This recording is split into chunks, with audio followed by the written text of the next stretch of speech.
Ang istorya sa mga kababayanan sa Biblia, labi na gid kay Esther kay Ruth, nagahatag sa aton sang dunga nga panghangop, sa aton nga pagtuon, kag sa aton nga pag-insendi sa mga profesiya. Labi na ang mga tagna nga makita naton sa Daniel kag Bugna, Revelation.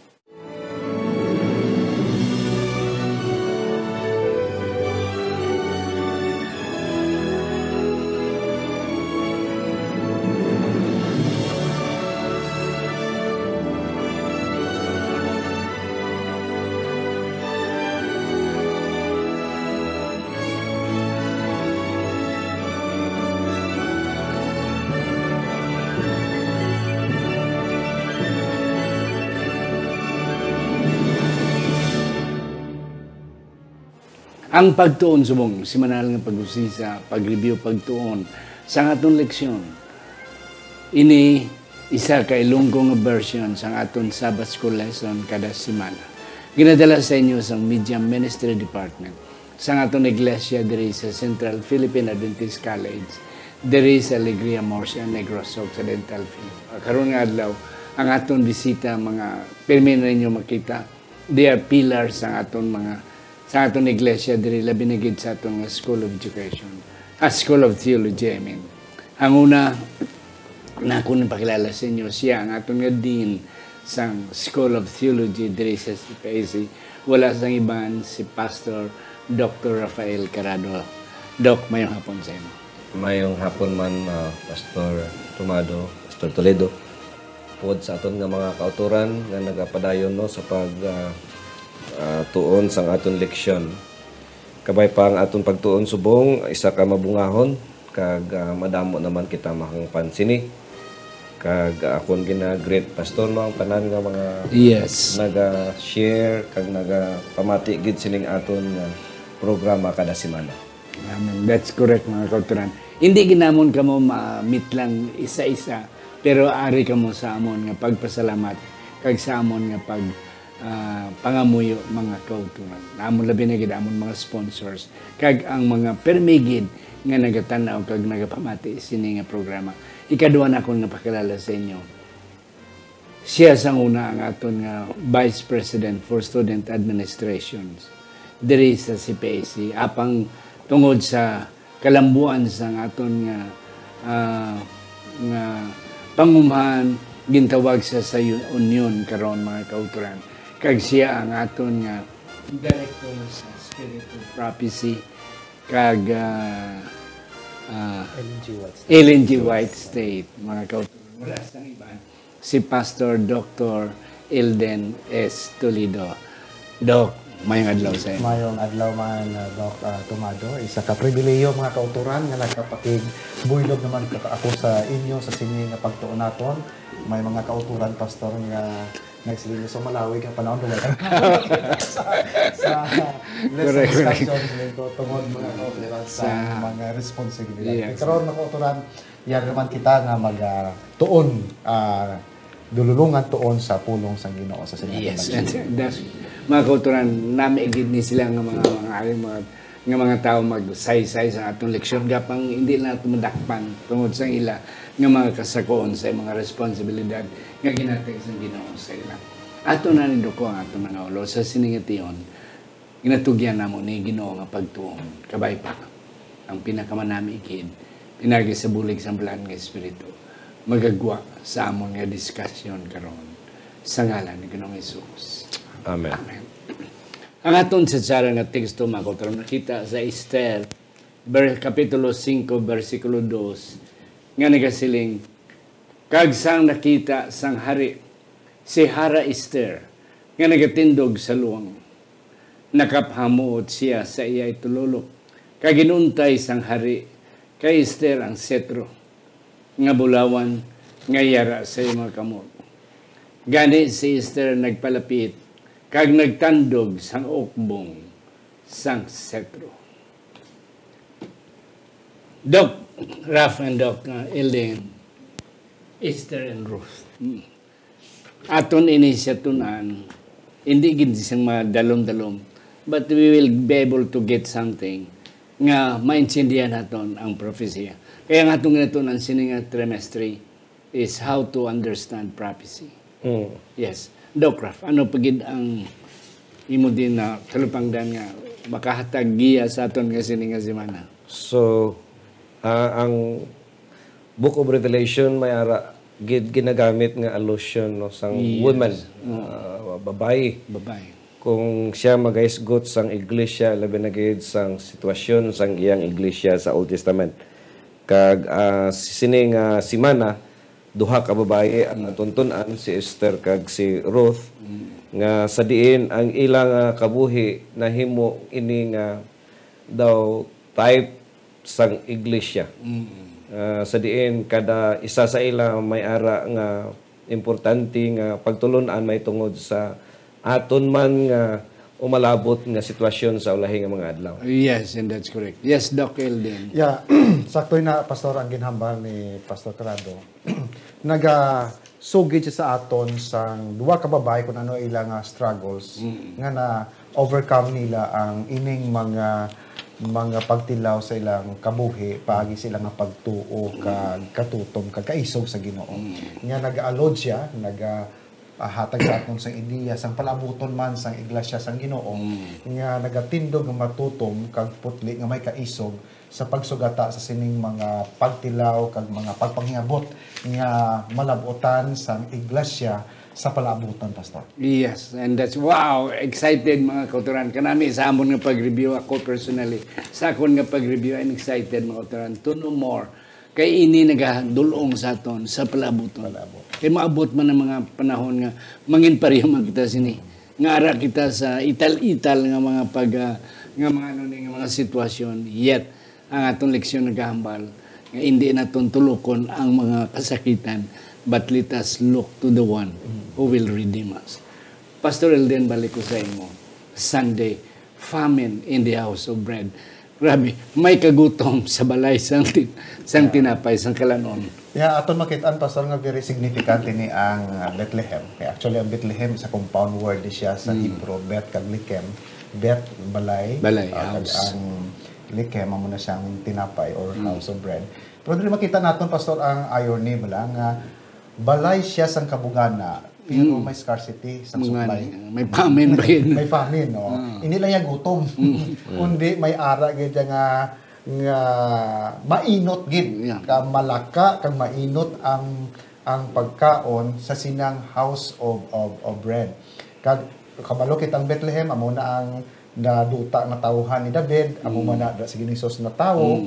Kag of course, ang inang pagkatawo ni Ginisos dira sa Bethlehem actually is a fulfillment dira sa Micah chapter 5 verse 2 nga sa Bethlehem Ephrata magagawa ang kaliwat nga magtubos sang kalibutan, Pastor. Pero ato na makitaan nga out of that abundance but there is that irony of scarcity. In fact, may mga rason nga posible nga nagagawa sina tungod number 1 sa problema sa sala, probably divine discipline sa katawhan sang Ginoo, gintilawan sila ang ilang pagtuo, pero in other aspect makita naton nga there is that setup of redemptive purpose nya sa likod sining kapiutan nga ginatubang sang iglesia o kung sa katawhan sang Ginoo iya ginpakita kung paano niya tubson ang iya nga katawhan. Yes, So there is a contrasting element ka aton makita dira sa Bethlehem nga nag-allowed man sa gyapon sang future nga kagutom pero hindi kita masupay. Wala, Pastor. Wala ba lang Kagutom bro, hindi masupay. And that's correct. A nice analogy. Kaya makita naton iban sila nila nga dito kita sa NBC sa during sa persecution. Yeah. Kaya may buho gito May- parang ang Ginoo. But kung aton lang tawon sila, it's not the point sang Ginoo. Wherever you are during the persecution, ang Ginoo gidya mag-supply just like Elijah. Kung ano nga means sang Ginoo sa pag-supply sa aton, magutuman kita mga utod pero hindi kita masupay. Yes, okay. And that's correct. Hindi kita mapatay. Hindi kita mapatay. Because at the time we needed God, we needed most. Yeah. Ara siya, Doc Raf. Ining famine in the house of bread. Natabo ini sa Bethlehem, sumala sa istorya kag gin-explain na ni Doc Toledo ang background sini. Kag ang aton leksyon nagambal nga isa sa mga naapektuhan sini ang pamilya ni Naomi. Kag sila panglagyo halin sa Bethlehem nagkadto sila sa Moab, di ba? Amo niya ang istorya, Yeah. no? Kag tungod sina naka-experience sila sang kagutom kag kalisod sa sila nga lugar. Ini isa ka introduction no sa aton leksyon nga nagapaintindi sa ang aton nga sitwasyon subong bilang mga katawhan sang Dios. Originally gintuga kita sang Dios nga ara ang kabugana no sang kabuhi, kabugana sa nagkalanlaing aspekto sang aton nga kabuhi labi na gid sa material nga bagay. Pero tungod sang sala may mga consequences ini. Kag ina nga consequences nag-lead out sa aton nga imbis nga kita tani ang magsiling pa sa aton leksyon subdue ang subdue sa Ilonggo. Magapaganhagan. Magapahagan-hagan sang mga butang sa kalibutan nga pwede ma-control sa atong mga kamot. Ang matabo is ari kita sa context nga daw halos naga-subdue kita sang aton fellow sinful kag fallen human beings. Amo na nga kita nga mga tao subong nagalong gid kita tani sang someone nga maka sulbad sang mga problema, no? Labi na gid sa aton context subong sa Pilipinas. Kung inyo na hibalaan nga ang tao malipay gid kung ang bugas mag 20 Yes. lang ang kilo. Okay, namin. Diba? Sabay pa. Pero amo na siling balang part sang pagmahal sang tanan, consequence sang mga binuhatan sang tao. Yes. Kag bunga ini no sang sala. Sumala pa sa aton leksyon nga natabo man kay Naomi kag sa iya nga pamilya. Yeah. Kanami gid na Doc Elden and Doc Ralph. May isa ko din nga nakita, Pastor. We do not know the reason why naglakad si Noemi sa Moab. Kag dito napatay ang iyang bana, ang iyang mga anak. Oo. Ang akong din nakita nga ang Jerusalem masling naton iglesia. Oo. Nga mabalik manggid gyapon ta. We do not know the reason nga nagwa ta. Pero a day will come mabalik gyapon ta. And that's the point. And then, we will regain our inheritance. Kabisan si Noemi nadula ng inheritance siya. Pero later on, in God's way, nabalik sa iya. Do you have some more, Pastor?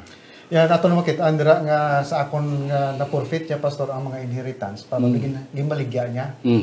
As a last resort nga mangita siya sa green pasture dito sa Moab. Yes, yes. But ultimately nakita niya dito nga instead nga magdilanto ang iyang panabuhi dito pagani nadula ang iyang bana, iyang kabataan. So nag-suffer so much and then he reflected just like the prodigal son nga do kamudlay diri. So mabalik kita. Yeah. Amo ka nami isang Ginoo pastor ha. Nga kung biskan ano nagsaad mangita sa atong pagtuo. But the moment nga come unto a realization kung balik sa Ginoo, bukas gyapon niya kag handa ang Ginoo magako sa aton nga magasabak gihapon sa aton niya nga magpapagbalik sa iya.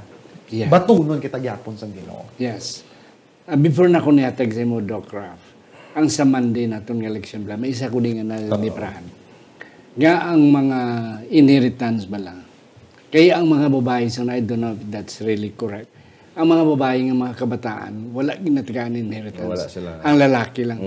Ginatagaan lang sila sang dole out mga kwarta kung ano to start their life. Pero wala sila inheritance.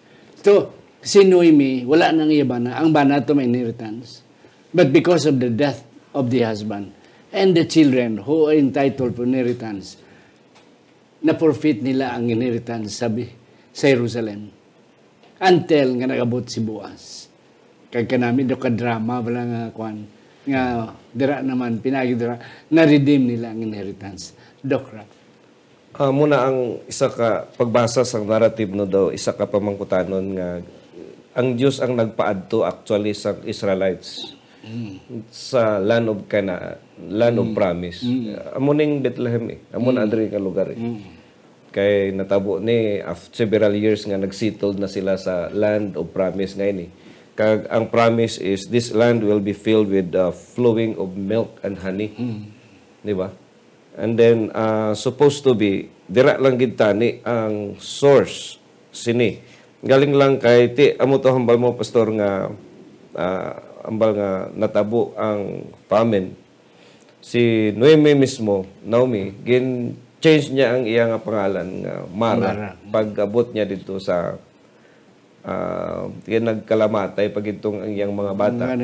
Banak ang duha ka bata. Nga mo tani ang maka-redeem, makakuha liwat sa inheritance.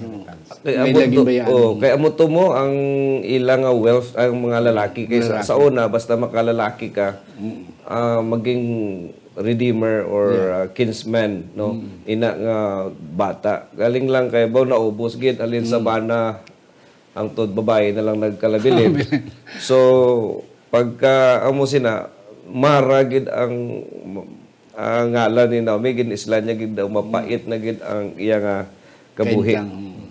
Dok aton makit-an dira sa narrative pastor nga mention ni pastor ang ginatawag nga kinsman redeemer. Actually sa ilang kung sila makauturan sa ilang kultura nga ang kamagulangan half of the property makadto gina and the rest tungaon ang other half tungaon na sang mga mag-ulutod kay nga agid kilala ang kamagulangan nga kinsman redeemer. But singanon nga kun makautang kag malulong sa utang ang ining utod responsibilidad sa kamagulangan sa pagbakal sa property o kung sa pagtubo sa sini nga utod niya sa kapigaduhon. So amo na ang role niya masaling sa kaduga enjoy sa kay kadako ang iya nga inheritance but along with it is the responsibility and accountability nga kung anong matabo ikaw gid tagdipinsa sa kay you are the kinsman redeemer. So aton makit-an dira nga ang kinsman redeemer may ara siya apat pastor ka mga butang nga makuha o kung iyang responsibilidad siling dire sa Leviticus 25:25 kung ang iyang utod maulipon o kung mautangan siya na ang magbakal. Ikaduha, ang duta nga ginbaligya sang pamilya sang utod niya kung hindi niya mabakal siya gyapon matubos ihatag gyapon sa utod niya kag kung ang utod niya ginpatay siya man ni ang magpurso sang justice kag kung mapatay ang utod siya man ang asawa tagaan niya gina sa asawa kung soltero pa siya man ang asawa na to continue sang ilang nga kaliwat kag ini sila si Boaz pastor naga-prefigure sa kay Jesus Christ as our kinsman redeemer nga magakuha sa aton kag magabalik sa aton kag ginbayaran ni Ginisos ang utang naton nga sala inigong mga utod. And that's correct. Ang isa pa gid no nga punto. Naigugmamagid si Boaz kay Ruth. Kanami sina ang mga istoryada ang natabo. Pero may ara pa gid nga near nga closer nga relative nga amo ang entitled sa pagpangasawa kay Ruth. Nga aguto nga si Ruth matagaan sing anak nga lalaki to redeem sang ilang again most likely ilan aging baligya mo before nila naglakad sila sa Moab. Kaya nagbalik sila sa Jerusalem, wala na sila property. But sa ilang tradisyon, sa ilang law, pwede ma-redeem. Ito kay ang sunod, daw hindi interesado. Yes, Doc Ralph. So, ang ako nakita, amo na lang istorya, no? May volunteer kay in love siya mo. Pero ako gidugang diri pastor nga bilang isa ka iglesia kung giniman naga-symbolize man sang iglesia, type sang iglesia kinabuhi ni Naomi. Bisan sa panahon nga magapait ang aton nga kabuhi. Bisan ano pa kapait sang kabuhi ta, may ara gid someone nga magiging goel sa Hebrew or kinsman sa aton nga kabuhi kag ina nagahatag paglaom sa mga katawhan sang Dios. Kag siguro sugpon na ni ang Martin pastor no. Sa proseso sang actually goel ngayon medyo may process man hindi man automatic. Amo na mambal ko bala. Una, siyempre may ginatawag nga public declaration. kinahanglan i-declare ni Boaz nga siya ang maging guel. Yeah. Kay ti kinahanglan na makita ang iyang willingness. And then kaduha pastor may gitawag og verification process, gina-verify kung qualified bagid si Boaz. Oh. Ang May dugo. manggad, ang iyang dugo. Then ay katatlo is magbayran na. Bayran anay ni Boaz ang gawa doon anay ba? Gawaron. Kung ano to ang pwede gawa doon. And then ay katatlo lantawon ang mga legal document. Silyuhanay na sang legal document. Amo na nga diri sa atong leksyon didto ni siya natabo no sa gate. Kay si Boaz nagkadto sa gate sa Bethlehem. Kay usually ang gate sa una amo na dira ang place of judgment, mga transaction sang mga legal nga ginahimo dira. Ara dira ang mga judges nga nagasuri sa mga papeles.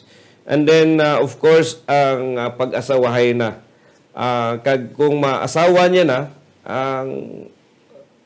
ang butang nga nadula sa sini nga tao sa pamilya ni Naomi, pwede na mabalik sa ila. So, ang punto ko diri is, hindi lang basta-basta man ang guwel makasulod sa kinabuhi sang isa ka tao, kinanglan mo agi man ini sa proseso.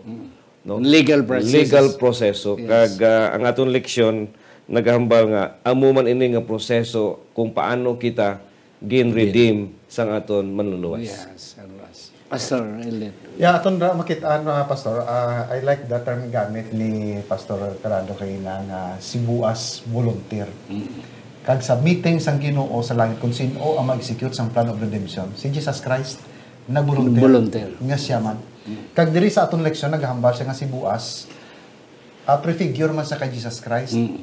Kay ang qualification ni Boaz, ginmention ni Pastor, it's not only limited sa iyang capacity to support the need ni Ruth. Yes. But kung aton lang tawon ang iyang ngalan, it means in him is strength. Amo na ang buot sa ganon sang Boaz, and there is that moral and spiritual strength nga ara sa iya. Nga gin protection na niya gid, kag gin may accountability siya kang ako ni nga responsibilidad. Pero kung hindi ni siya sa bakon sang isa na akon isa ka malapit sa sinipagid sa akon, mas lapit-lapit siya in degree sa relationship. Hindi siya nga sa pupungon. Ako ang magkuhan sini kay it is my moral and spiritual responsibility based sa ginahambal sang tura. So makita naton bala nga may ara sa willingness. It reflects ang iyang ability and strong desire to save Ruth kag sa iyang katawan. Amo man si Jesus Christ. Yes. His willingness to save us, his willingness to redeem sang and to fulfill as kinsman redeemer sa base sa kasuguan ni Moses kag he acted in grace and righteousness. Yes. Kanami Pastor, ang willingness Pero Pastor, ang punto dira bisan si Boaz entitled. Legally, morally entitled siya. Pero kung hindi siya willing, hindi magyapon. Exactly. Yeah, it is because of love. Yeah. Nagugmagit sa kay Ruth. Yeah, so isa first and then the rest will come in. Yeah. Ang iyang capacity to redeem, pagbayad, ang iyang legal relationship nga parentisya ni Noemi.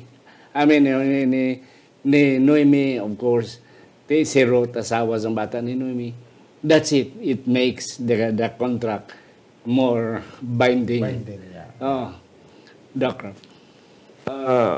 Ang akon nga idugang diri ang siguro ang implication sang sining nga istorya nga si Boaz is a type of Christ. Yes. Kag ang medyo may ara nga barrier katong closer relative.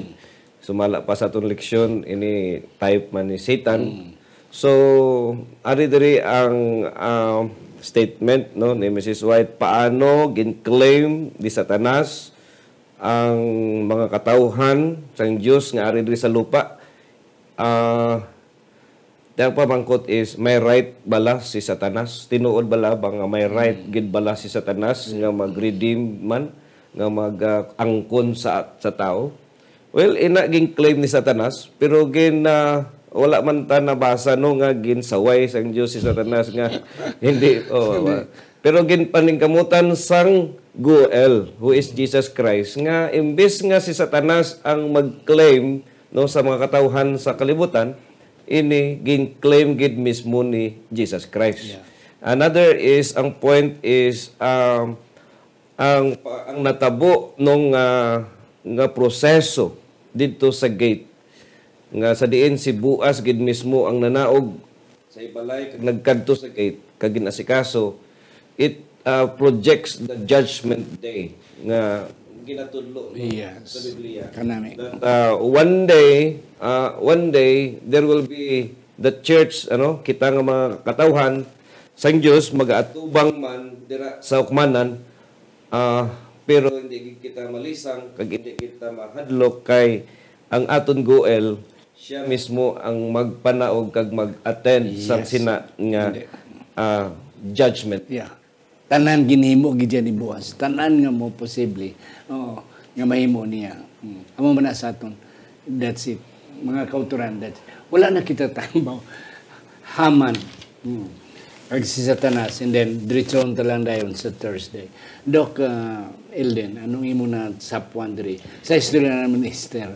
Sa istorya ni Esther, mga kauturan, Pastor, is a story of commitment bala.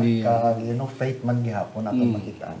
Kay ti ato kita nato si Haman, may ara siya nga desire for position and power. In fact, amo na nga gusto niya gid malaglag si Mardochyo sa the fact nga wala si Mardochyo nagasimba sa iya kag ginatampalas niya ang Diyos sang Israel. Amo na nga it's not actually the issue of bowing mo. Hindi. It's not the issue of bowing. Ang issue dire kay ginatampalas niya ang pagbaw okay na pagrespeto sa tao. Kay pagbaw kita kung isa adjust as respect, pero it doesn't mean gisimba naton siya. Pero ang ginademand ni Mardochyo is ang akong Ginoo superior sa inyo. Amo na nga naulipon kamo kay ang inyo Dios wala sang gahom over sa akon nga Dios. Amo ni ang hindi gusto ni Mardochyo nga himuon niya kay pagbaw sa it means nga nag-submit siya sa Dios ni Mardochyo ni Haman. So da aton makit-ani ni gugma nga makauturan nga naga-portray man na siya sang palabuton man nga the contest later on is between false Sabbath and true Sabbath. Yep. Nga papilion kita sang katawhan kung diin kita kung sinogid ang aton nga pagasimbahon. Pero sa context, makita naton nga si Esther may pag-alagad. Pero sa niya, kung hindi ka maghimo, mapatay ka, kag somebody will save outside sa aton community, will save the people of God.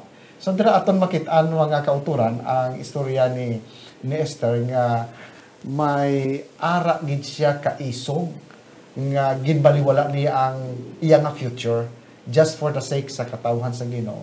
Kay siling ni Mardochyo sa panahon nga kaangay sini ikaw lang gid ang ako nakitaan. And she never failed sa pangabay ni Mardochyo sa iya kag naluwas ang katawhan sa Ginoo. Yes, kanami. Yeah, Doc Raf. Okay na oras Pastor no. Pero Sige lang, go ahead. kalaba na gid daw kanami pag isay-isay sang kinabuhi ni Haman. Actually sa akong study si Haman Edomites gali ni siya mo na nga gintun-an ko bala nga akig ni si Haman kay Mordecai bala. Tungod gali kay si Haman isa ka Edomites kag sa Bible sa Old Testament ang Edomites kag ang Israel gadumtanay gina. No? So bisan abot sa palas imagine to the point nga ipaubos niya gani patay ang kaliwat ni Esther. So ini nga istorya nagahatag sa aton nga si Esther diri nahimo nga brave woman no nga siya man ang nahimo nga gigamit sang Dios nga naluwas ang iyang mga katawhan. And so sa aton nga leksyon subong Pastor, sa sining ulahi nga mga adlaw, ang katawhan sang Dios mag-aagigid sang mga kalisod nga naagyan man sa kabuhi ni Naomi kag ni Esther kag mag-aabot ang panahon nga kita man sa imo balap ang balgay na mag-aabot atol ano to imo nga kung ara sa point nga daw hindi ka kabalo diin ka Magani, magsadto. oo. Ano ga itong word? Ital-ital. Ital-ital. Mag-abot ang panahon nga mag-ital-ital ang kabuhi sa mga katawan sa Dios. Pero ang propesiya may pattern sumala pa sa itong leksyon. Amen. That's correct. Kanano yung punto. May pattern siya nga medyo ipakita sang Dios, ipakilala gid sa Dios, ipabatya gid sa Ginoo sa katawhan nga He is in control. He is judging, naga-judge siya sa mga iya katawhan nga nagabiya sa iya, no? May ara gid judgment consequence, no? Yeah. Nga ginahimo sa iya sa ila. Kag sa pattern sang prophecy daw permi pildi ang katawhan sang Dios. But at the end, ang pinakanami sa pattern is at the end, may hope kag ang katawhan sang Dios ma-redeem. Maridim. Magmadinaogon. Wala na kita kadamo. Sorry lang mo na kadamo pagid. Pero at least natagaan ka mo namon sang mga ideya lang. Kaya ni ang istorya ni Ruth, kag istorya ni Esther, naghatag sa aton kung ano kita sa uling manadlaw. Katulad sang ilang nga mga mapait nga mga eksperyensya, but in the end, they were redeemed. Ako ngayon si Doc din siyang last word and then eventually. Aton makitaan mga kauturan kay nagambal sa aton leksyon nga sometimes nagakahadlo kita magkabati sang tinaga nga panghingabot because we focus sa crisis not on Jesus Christ. Pero mga kauturan sa crisis naton aton makitaan nga do patukit sa Pilipino pastor ini lang mga teleseries ang mga Korean kay nga ang ang bida do ginapigos but at the end of the day ni pastor daogin so diri aton makitaan nga at the end of the day kita nga ginalantaw sa mga katawhan nga salot sa community but at the end of the day God will fulfill His promise nga tipigan niya kagluwason niya gid ang aton ang iyang katawhan because si Jesus Christ amo aton ang kinsman redeemer. He is our elder brother who is willing to sacrifice. He gave everything for us para sa kaluwasan kag kaayuhan sa iyang katawhan. Doc Ralph. Ang akon nga last no nga mabilin is like Naomi kinanglan palapit gid kita man sa tiilan sang aton nga goel sang aton Redeemer. Kay kung way guro to nagpalapit si Ruth kay Boaz, abot kong na kilalahay to sila. Muna nga ang punto ko no, may freedom of choice kasi kita kita nga mga tao. So kinanglan gamiton ta ang freedom of choice ta nga makapalapit kita sa aton goel. Kag number 2 like Esther, kinanglan i-preserve ta pastor ang aton beauty, inner beauty, ang aton nga kagwapahon sa tubangan sang Dios. Para nga anytime nga itunol sang Dios ang iya bala nga scepter ang Dios andam gid paghambal. You know, you are so beautiful before me. Ay kanami mga kauturan. Katulad ni Esther mga kauturan, maabot ang panahon sa katapusan nga itunol niya. Wow. Yes, and we will be, I tell you, eternal happiness. Si Esther mga kauturan, sang siya nagpakadto pa sa hari, wala sa kabalo kung batunon sa kung hindi. That's also will be our experience one day. Labi na sa Jacob's trouble. Yeah, but in the end, we will be redeemed. Kaya nakibot gid siya nga ang hari gali accepted man siya. Amo na mga kauturan. So hindi lang kita magpalayo because wala na kita sa iban pagkatuan. Si Esther wala na iban katuan ng hari lang gid. And that's it. So kabay pa mga kauturan, hindi lang kita magbiya. If in case magbiya kita, let's come back. Mga kauturan, dahil pa si Pastor Toledo magpangamuyo. Ato na naipasalamatan liwat ang atong mga sponsors, Jet and Susan Caro, Manang Helen Barbasa, Pastor Phil and Marlene Peregrino, Mrs. Antipas Piedad, Ladel Labalan Gascon, Marlubel Heruta Lurin, Iboy and Jessica Malabanan, Joan and Myla Susana, John Luciano and Goldie Juligi Jr., Dr. Norvin and Norma Hebiasu, Ido and Fimi Don Bandes, Marlene, Jimmy Trino and Anile Trino Perdido, Alex Perdido, Alex Pehedero, and Ma'am Gina Federo Ilumer, Dr. Erwin and Dr. Rhoda Hardinico, Elder, and Ma'am Herbert and Ma'am Evelyn Tamoni. Pastor. Amay namon nga yara ka sa kitasan sa malangit. Salamat Ginoo sa sini istorya sa duha ka mga hangkilan nga mga babayi sa Biblia nga naghatag Ginoo sa amon sang maayo nga pagtulunan kung paano Ginoo ila ginidikar ang ilang kinabuhi kag imo Ginoo gingiyahan sila nga ang katuyuan nimo sa ilang kabuhi Ginoo natuman gid sa kaymayaan sa imong ngalan. Kabay nga yatong mga leksyon Ginoo nga amon natun-an magatabang sa amon nga magpabilin kami nga tampad sa pag-alagad sa imo, magatutok sa kay Ginisos nga amon lang gid ang amon nga manluluwas, magpalapit kami Ginoo sa iya kay siya handa sa pag baton sa amon sa maski Ginoo sa amon mga kaluyahon kag amon kapaslawan kag sa amon mga sala. Ginoo ikaw man magapagkamaayo sa amon nga mga sponsors dumduma Ginoo ang ila palang habuyan pabuganaa sila Ginoo hatagi sila sa maayong panlawas malagi kinabuhi kag ang kabugana financial Ginoo ihatag sa ila agod nga paagi sa dalayon ng pagsuportar sa nga buluhaton Ginoo madamo pa sa makatawhan ang makibalo sang imong madalom kag makatilinga lang ang gugma. Salamat Ginoo sa imong pag-upod sa amon kag sa pagpakamaayo sa tanan namon nga viewers kag listeners sa ngalan ni Ginisos. Amen.